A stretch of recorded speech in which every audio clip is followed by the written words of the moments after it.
Bonjour, bienvenue dans le podcast de l'APM. Encore un épisode exceptionnel en direct live de la convention.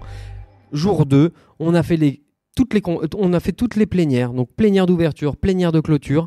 Et il y avait un fil rouge à travers toute cette convention qui était Jules Verne. Et j'ai la chance d'accueillir Agnès Marcetto. En plus on l'avait préparé. J'ai la chance d'accueillir Agnès Marcetto, vendéenne. Vendéenne par mariage. Donc ça compte pas? Moi je sais si pas, si nous on est de Lyon. Très exact, le nom est vendéen, voilà. Le nom est vendéen. Et Verne est un nom breton et celte. Voilà, ça c'est encore plus important pour le sujet. D'accord, donc on va parler de Jules Verne. Vous avez été pendant 25 ans directrice du musée Jules Verne, qui se trouve à Nantes? Tout à fait. Donc une passion, la passion d'une vie. Aujourd'hui vous êtes chercheuse à l'université de Nantes? Oui. Voilà, c'est bon. On peut se lancer dans Jules Verne. Alors Jules Verne, pour quelle raison, dans cette convention, il a une place si importante? Alors c'est un choix d'APM, Bien qui sûr. a tout construit autour du métaverne. Et effectivement, la question à se poser, c'est pourquoi Jules Verne, né en 1828 à Nantes, mort en 1905, est encore un auteur d'actualité, et comment, en fait, il fait partie de ces auteurs qui, en ouvrant au futur, facilitent le présent, parce que je crois que c'est un petit peu ça que l'APM a voulu nous expliquer. Et ça, vous en aviez déjà conscience il y a 25 ans en prenant la direction du musée, ou c'est le chemin d'une vie finalement? C'est le chemin d'une vie. Non, il y a 25 ans, je n'avais pas du tout conscience de ça. C'est progressivement que j'ai découvert et que je suis tombée dans l'univerne. Voilà, il y a le métaverne et moi, c'est l'univerne. D'accord. Qu'est-ce qu'on y trouve au musée Jules Verne? Alors en fait, on y trouve un parcours qui permet de découvrir qui était l'homme et l'écrivain et comment s'est constituée l'œuvre. Donc, c'est un musée qui a été ouvert en 1978 à l'occasion du 150e anniversaire de la naissance de l'écrivain. C'est un musée qui est idéalement situé parce qu'il aspecte la Loire et ça, c'est absolument le miroir des premiers rêves de Jules Verne. C'est lui qui le dit, ce n'est pas moi qui invente. Mais c'est un musée qui est aujourd'hui assez petit et qui a la chance d'avoir un projet à l'horizon 2028 de déménagement dans un lieu beaucoup plus vaste et qui traitera autour du noyau Jules Verne des imaginaires. Et Jules Verne aujourd'hui, ça rayonne à quelle échelle? Ici, on est dans le berceau de Jules Verne. Ça rayonne à quelle échelle, Jules Verne? Alors, Jules Verne, c'est un écrivain planétaire. Alors, quand on dit ça, on paraît ou un peu ridicule ou un peu prétentieux. Mais en fait, c'est une réalité. Parce que Jules Verne, dès son époque, dès la publication de son œuvre, il a été instantanément traduit, adapté dans certains cas, absolument tout autour du monde. Qui était déjà usuel à l'époque? Non, ça n'était pas usuel. Non. Les écrivains, les grands écrivains français comme Balzac, Zola, ceux qui bénéficient de la grande reconnaissance littéraire, bien avant Jules Verne, c'est progressivement qu'ils ont été connus et en plus dans des petits cercles. Jules Verne, pour donner quelques exemples, il est traduit en Afghanistan dès la fin du 19e siècle, il est traduit en Chine dès le tout début du 20e siècle. Et il est choisi à l'époque par des intellectuels de ces pays comme un vecteur et comme un ouvreur, un déclencheur de modernité. Jules Verne, c'est combien d'ouvrages? Alors, en fait, il y a les Voyages extraordinaires. En fait, les Voyages extraordinaires, c'est la collection qui le fait connaître. C'est un corpus de 80 œuvres, 62 romans et 18 nouvelles. Et puis, il a autour écrit d'autres œuvres moins connues ou peut-être moins importantes, et ça porte à une centaine d'œuvres. Et donc, tous les récits qu'on connaît de Jules Verne, Le Tour du monde en 80 jours, 20 000 lieues sous les mers, tout ça, ça fait partie des Voyages extraordinaires. C'est ce corpus-là qui le fait connaître à juste raison. Après, quand on veut bien connaître l'écrivain, il est souhaitable de se pencher aussi sur les œuvres plus confidentielles. Quand on a déjà bien connu les 80 premières plus les nouvelles, normalement, on commence déjà à avoir un petit niveau. Ah non, mais absolument. Mais bon, quand on s'intéresse vraiment à ce qu'a été son cheminement, au-delà de toutes les images reçues, exactes ou non exactes, autour de Jules Verne, se plonger dans quelques nouvelles ou pièces de théâtre aujourd'hui oubliées, ça permet de mieux le cerner. Alors, qu'est-ce qui est constitutif de l'homme ? De l'homme. Le plus de l'homme, déjà, en fait, avant de parler de l'écrivain. Jules Verne avait quelques devises. Il nous a transmis en fait ce qui faisait son intimité. Alors d'abord, il disait qu'il y avait 3 choses. Enfin, on a dit de lui, pour être exact, on a dit de lui qu'il y avait 3 choses qu'il aimait par-dessus tout. C'était la liberté, la musique et la mer. Et lui, il a dit que l'écriture était la source du seul bonheur véritable. Donc avec ces 4 termes-là, on l'a à peu près résumé dans ce qu'il était lui-même. Après, c'est par ailleurs un homme qui était très très inscrit dans son temps, puisque de toute façon son œuvre est un reflet de l'actualité de la deuxième moitié du XIXe siècle, et sans les interactions avec son époque, il ne serait pas Jules Verne, le romancier des voyages extraordinaires. Quelle a été sa vie à l'homme? Alors, est-ce que donc il était à Nantes? Oui, alors une enfance et une jeunesse très heureuse à Nantes. Voilà, il en a témoigné. Il a dit que la ville de Nantes était le creuset de sa vocation littéraire, puisqu'il a cette magnifique formule. Quand on lui demande pourquoi il est devenu le romancier des voyages extraordinaires, il dit « Il y a cette circonstance que je suis né à Nantes, où mon enfance est tout entière écoulée dans le mouvement maritime d'un grand port de commerce, point de départ et d'arrivée de nombreux voyages au long cours. » C'est un beau résumé de l'œuvre. Et donc une jeunesse heureuse à Nantes, avec aussi une famille dans lesquelles il était très très heureux, avec beaucoup de compréhension, beaucoup de complicité, une vocation littéraire qui s'affirme très très jeune, et puis à 20 ans, il part pour Paris pour terminer des études de droit, parce que son père était avoué et souhaitait que Jules lui succède, aussi pour fuir des convenues sentimentales, parce que Jules Verne a été très malheureux en amour. C'était un grand amoureux? Était-ce un grand amoureux? C'était un grand incompris. Voilà. Donc aujourd'hui, ça peut nous paraître anecdotique. On se dit, ça c'est juste le versant people de l'homme. Mais non, ça a énormément compté pour lui. Il part à Paris. Il a la ferme intention de compter dans la littérature française et il va s'y employer toute sa vie. Alors, il va connaître 15 ans de bohème littéraire, c'est pas rien, avant de trouver la formule qui va lui permettre de percer. Et la formule, c'est 5 semaines en ballon, publié en 1863 par l'éditeur Pierre-Jules Hetzel et qui lance la série des voyages extraordinaires. Et puis après, Jules Verne, il va écrire tout le temps, avec beaucoup d'assiduité, beaucoup de méthode. Il va voyager, contrairement à ce que l'on croit, puisque on a dit qu'il ne voyageait qu'en rêve ou en chambre. C'est assez inexact. Il fait plutôt des beaux voyages pour un homme de son époque, même s'il ne va pas, évidemment, il ne parcourt pas 20 milieux sous les mers, il ne va pas au centre de la Terre. Mais quand il fait par exemple 5 semaines en ballon, quand il écrit ça, lui-même il a vécu une expérience qui se rapprocherait de ça? Alors non. Là on est quand même dans quelque chose qui est vraiment romancé. Oui, il a fait des ascensions en ballon. Il s'intéressait beaucoup à la question de l'aérostation. Il était très ami avec un personnage important de l'époque qui est le photographe Nadar. Alors, on connaît Nadar comme photographe, mais il était en plus aérostier et il se posait beaucoup la question de la locomotion aérienne. Mais Jules Verne, il ne fait pas des voyages lointains dans des continents éloignés et puis à l'époque très, très inconnus. Donc, par exemple, il n'a jamais survolé l'Afrique d'est en ouest en ballon. Ça, c'est le travail de son imagination, mais aussi de sa documentation. Parce que quand 5 semaines en ballon paraît, Jules Verne sait que beaucoup d'explorateurs européens essaient de pénétrer le cœur de l'Afrique qu'on n'avait jamais, à cette époque-là, exploré. Et en particulier, on recherchait les sources du Nil. Donc comment fait-il pour se documenter? C'est quoi les sources de l'époque? Et elles sont disponibles à quel endroit? Alors, en fait, il se documente donc énormément. Ce qu'il faut savoir, et ce qu'on a oublié, sans doute, c'est qu'à l'époque, il y a une très importante littérature de vulgarisation scientifique. Parce qu'il y a une volonté de propager la science. Et d'autre part, parce qu'il y a beaucoup de récits de voyage. Donc, Jules Verne, il se nourrit de toute cette documentation. Et en fait, ce qu'il fait, c'est qu'il met le voyage sur le fil du récit. C'est-à-dire qu'il invente des intrigues, il invente des histoires qui vont nous porter, mais qui permettent de faire passer de la documentation. Aujourd'hui, on dirait qu'il pratiquait avec génie le copier-coller.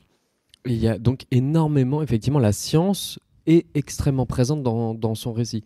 Oui, oui, tout à fait. En fait, il a senti tout de suite qu'il y avait un tournant qui était en train de se produire et que la révolution technologique allait changer le rapport de l'homme à l'espace et au temps. Souvent, la littérature, c'est un mouvement introspectif, puisque en fait, on parle de soi, on parle de ses sentiments, et puis on parle de son petit environnement. Alors que Jules Verne, lui, il va s'intéresser à ces nouvelles machines, il va s'intéresser à ces explorations, il va s'intéresser à la géopolitique. Donc, l'ouverture sur le monde est absolument énorme, et c'est ce qui explique à la fois son succès à l'époque, son rayonnement international, parce que c'est normal, quand on parle des gens, les gens vous trouvent intéressant, tout simplement. Et puis, c'est ce qui explique aussi son actualité aujourd'hui, parce que Jules Verne, il commence à écrire dans cette décennie 1860 où tout va basculer et où se prépare ce qu'on appelle aujourd'hui le village mondial. Donc, Jules Verne, il en est l'une des premières illustrations. Et il pourrait écrire et utiliser tout ce matériel, toutes ces sources, mais l'ancrer dans le temps présent. Et une des dimensions aussi de son récit, c'est que lui, il est prospectif. Alors, oui. Non mais c'est une excellente question. Je veux pas dire de bêtises, mais... Jules Verne, c'est un futur du présent. Voilà. C'est-à-dire que si vous lisez ses romans, ça se passe en 1860, en 70, en 80. Il y a un seul roman et une nouvelle. Un roman qui est Paris au XXe siècle, mais qui n'a pas été publié de son vivant, dans lequel il fait vraiment de la science-fiction. Lui, d'habitude, il vous raconte une histoire qui se passe à son époque, mais il extrapole les possibilités scientifiques et par exemple, pour lui, on fait la conquête spatiale dans les années 1860. Oui, d'accord. Dans la réalité, il faudra attendre un siècle, mais quand Jules Verne vous raconte le voyage vers la Lune, puisque chez Jules Verne, on ne se pose pas, on n'allunit pas, il ne dit pas ça va se produire vers 1965. Non, je comprends. Donc la nuance, c'est qu'effectivement, on est dans l'extrapolation, on est dans un fantasme. Hier, il a été à la convention cité comme on a dit de lui qu'il était l'inventeur de la science-fiction. Est-ce que ça, c'est une... Il est le précurseur. De la science-fiction. Il n'invente pas la science-fiction, puisqu'à son époque, la science-fiction n'existe pas. La science-fiction, elle est inventée par des auteurs américains dans les années 1920. Mais en revanche, ces auteurs américains des années 1920 se réfèrent à Jules Verne. Lui, c'est le tout premier Oui, qui a eu cette forme de littérature. Avant, il y avait des utopies, mais ce n'étaient pas des utopies aussi ancrées dans la technologie. C'est la technologie la différence ? Ah oui, tout à fait. C'est cet ancrage technologique, oui, tout à fait. Et alors, quand il 20 milieux sous les mers, c'est son ouvrage le Tour du monde en 80 jours. Alors, le best-seller des best-sellers, c'est le Tour du monde en 80 jours, à l'époque. Mais aujourd'hui, sans doute, 20 milieux sous les mers, c'est la référence. Celui-là est moins technologique, finalement. Alors, oui et non.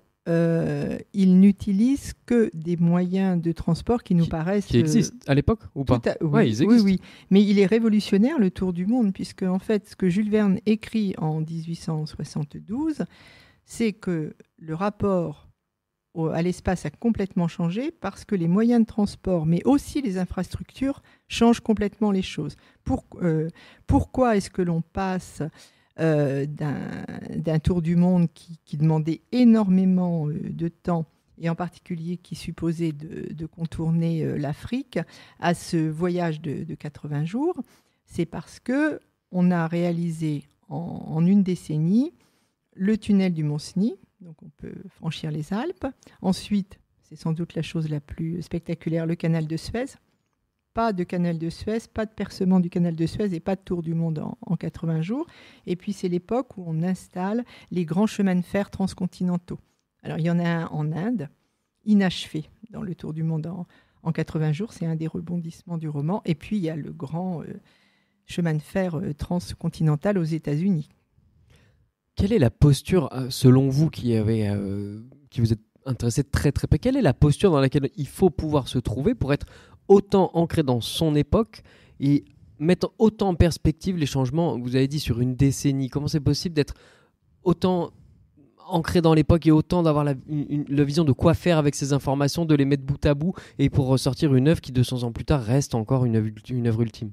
qui a marqué son époque et dans le monde entier. D'abord, c'est le mystère du génie, hein, il faut lui garder ça. Et puis, Jules Verne, il a longtemps cherché sa place dans la littérature. D'ailleurs, il l'a écrit à son père, il a dit « Je suis à la recherche de systèmes nouveaux ». Il a eu beaucoup de mal à trouver sa place dans la littérature. Lui, il se vivait comme un écrivain romantique. Sa référence, c'est Victor Hugo. Mais bon, il n'était pas Victor Hugo et il a réfléchi. Donc je pense que c'est un mixte, effectivement une sensibilité au monde qui l'entoure, mais aussi la recherche d'une place qu'il a su trouver. Il semblerait qu'il ait une place à part dans la littérature française. Quand on cite, tout à l'heure, vous citiez Balzac, Zola, Victor Hugo, on a presque l'impression que si on met Jules Verne au milieu, c'est moins sérieux, c'est moins... Bien sûr. Comment ça se fait ? Parce qu'il est apparu comme un auteur moins sérieux, n'ayant pas la même qualité littéraire, échoué 3 fois à l'Académie française. Dans son grand âge, il disait le principal regret de ma vie, c'est de n'avoir jamais compté dans la littérature française, extrêmement méprisé en fait par ses pairs, en particulier par Zola, qui ne l'a pas épargné. On dit qu'en fait, il avait une littérature plus anglo-saxonne que française, okay. Peut-être. Et puis, on a longtemps considéré que finalement, littérairement, ça n'était pas très intéressant. Ce n'est qu'assez récemment qu'on a fini par prendre sérieusement cette littérature et essayer d'en comprendre les ressorts. Parce que le paradoxe, très longtemps, c'est que, en fait, Jules Verne, écrivain pour la jeunesse, était un déclencheur. Vous avez un nombre énorme d'écrivains qui se réfèrent à lui, des écrivains auxquels on ne penserait pas a priori. Donc, il a énormément compté dans l'imaginaire, mais on ne se demandait pas pourquoi. Voilà. Et puis, il y a eu des critiques et des écrivains eux-mêmes qui ont pris la peine de le considérer sérieusement. Alors, il y a des jalons très, très importants. Pour moi, le jalon principal, c'est Michel Butor, qui, à la fin des années 1940, publie un texte de critique sur Jules Verne. Il y a le philosophe Michel Serres, qui a dit aussi tout le bien qu'il fallait penser de Jules Verne et toute la richesse de cette œuvre-là. Et puis, il y a eu d'autres témoignages. Le Clésio parle assez bien de Jules Verne. Récemment, j'ai parlé avec un écrivain français très, très réputé, primé, auquel on ne penserait pas quand on dit Jules Verne, c'est Yannick Enel, et qui dit aussi grand bien de Jules Verne. Il a fini par gagner sa place et il a fini par entrer dans la Pléiade, consécration suprême. Donc ça, vous avez suivi cette évolution-là au cours des 25 années ? Oui, tout à fait. Est-ce qu'il y a des choses marquantes dans 25 ans de vie, de ce point de vigie là que vous avez observé? Moi, c'est vrai qu'en 25 ans, j'ai vu les choses évoluer. Donc toujours vers du bien et de façon assez linéaire Alors, oui, assez linéaire finalement. Il y a eu des dates, il y a eu des jalons, parce que en particulier en 2005, il y a eu vraiment un anniversaire, c'était les 100 ans de sa mort et il y a eu convergence de beaucoup d'initiatives. Il y a les 2 villes qui sont les 2 villes de Jules Verne, Nantes pour la naissance, Amiens pour l'âge mûr et la mort, qui toutes les 2 se sont emparées de Jules Verne et qui ont eu envie de le mettre à l'honneur, comprenant aussi que c'était un élément de rayonnement très très important, parce que lorsque vous allez justement hors de France, les gens ne se demandent pas si c'est suffisamment chic de s'intéresser à Jules Verne. Mais moi, j'ai vu plutôt effectivement une progression régulière, parce que les travaux universitaires, la reconnaissance littéraire s'est faite progressivement. Et puis peut-être, et APM en est une bonne illustration, parce que aussi d'un point de vue sociétal, on a compris à quel point Jules Verne avait été en quelque sorte un lanceur d'alerte. Voilà. Hier, on m'a posé la question, est-ce qu'on peut faire le lien entre Jules Verne et l'Anthropocène ? Ben oui, on peut faire le lien entre Jules Verne et l'Anthropocène, parce qu'il a été Est-ce que vous pouvez rappeler ce que c'est l'Anthropocène pour Alors, l'Anthropocène, c'est censé être... c'est une définition donnée à notre époque, c'est-à-dire époque dominée, marquée par la domination de l'homme sur son environnement. Et Jules Verne, il pose cette question-là, parce que Jules Verne, c'est pas du tout un admirateur béat du progrès. Il est intéressé par le progrès. Et comme ces héros sont des modèles d'énergie, on peut avoir l'impression que c'est la conquête positiviste du monde. Et en fait, ça n'est pas ça. Déjà, à son époque, il pose la question. Il dit, est-ce qu'on va savoir utiliser le progrès comme il convient ? Est-ce qu'on va savoir correctement habiter le monde ? Donc, en ce début du XXIe siècle, il est plus que jamais d'actualité. Et il avait conscience aussi de la finitude des ressources. Oui, Puisque un extrait de livre qui a été lu hier, Les ânes noirs. voilà, où il explique qu'il sait déjà qu'il n'y aura pas assez de charbon pour, et que si il n'y a pas d'autres énergies etc. Oui. Dans 20 000 lieues sous les mers, il y a énormément de passages où le capitaine Nemo se plaint, par exemple, des excès de la pêche à la baleine. Donc aujourd'hui, ça fait écho.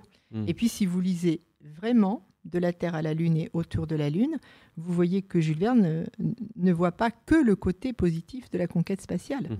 Il voit derrière la conquête spatiale ce qu'aujourd'hui on appelle le fameux complexe militaro-industriel. Il n'est pas du tout dupe. Il voit bien le revers et l'avers de la médaille. Alors comment on peut aller puiser de l'inspiration dans l'œuvre de Jules Verne aujourd'hui pour justement s'inspirer sur ces sujets qui sont tous les sujets contemporains qu'on vient de citer? Écoutez, moi, le conseil que je donne déjà, c'est de le lire, parce que finalement, il n'est pas assez lu. Souvent, on le connaît tellement, ou on l'a découvert à travers les multiples produits dérivés.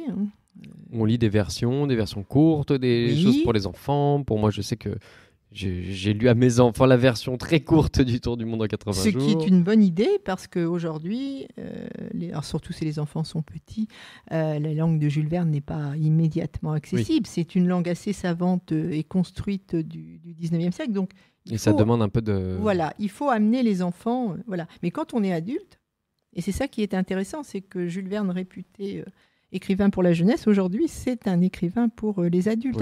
Il faut le lire. Parce qu'il faut comprendre toute la richesse de cette œuvre. Je citais la conquête spatiale. En général, on commence à Autour de la Lune. D'ailleurs, c'est amusant parce que c'est 2 volumes et Jules Verne a dû en être conscient puisque le premier chapitre d'Autour de la Lune résume De la Terre à la Lune. Mais il faut lire De la Terre à la Lune parce que De la Terre à la Lune, ce n'est que la préparation. Donc, il vous explique comment les choses se font. Voilà, donc il faut le lire et voir... y compris, je le dis aussi, quelquefois, il faut le lire entre les lignes.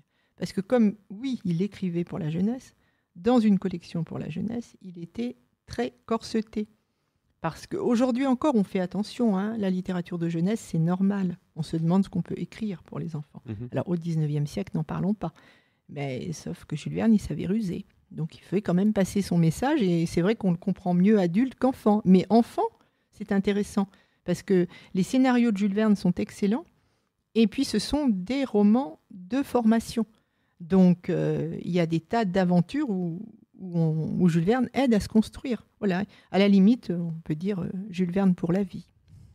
Un grand merci Agnès pour cet échange. Est-ce qu'il y avait quelque chose qu'on a oublié de toucher du doigt qui est important, fondamental, qu'il ne faut absolument pas rater ? On a balayé pas mal de choses, mais évidemment, ce n'est qu'une introduction. C'est une introduction. C'est une introduction, mais en tout cas, on est ravis de voir effectivement ce héros écrivain français reprendre corps là aujourd'hui dans la convention APM avec l'univers Métaverne, avec hier l'intervention pendant 15 minutes d'un acteur qui a incarné à la perfection, en tout cas, moi j'ai trouvé, je ne suis pas autant expert que vous, mais le personnage de Jules Verne et qui nous a replongé dans un univers qui effectivement, qu'on a envie de dépoussiérer pour ceux qui avaient rangé les bouquins bien précieusement dans la bibliothèque familiale au dernier étage, difficile à attraper. Donc on va aller rouvrir ces beaux livres et se replonger dans tout ça pour essayer de trouver de l'inspiration, des nouveaux récits, des nouveaux héros, de la technologie. Il y a effectivement plein d'ingrédients qui ont vraiment traversé l'épreuve du temps. Et j'ajouterais, c'est peut-être ça qu'il faut ajouter, une grande lucidité, un certain scepticisme qui n'est pas désagréable et beaucoup d'humour.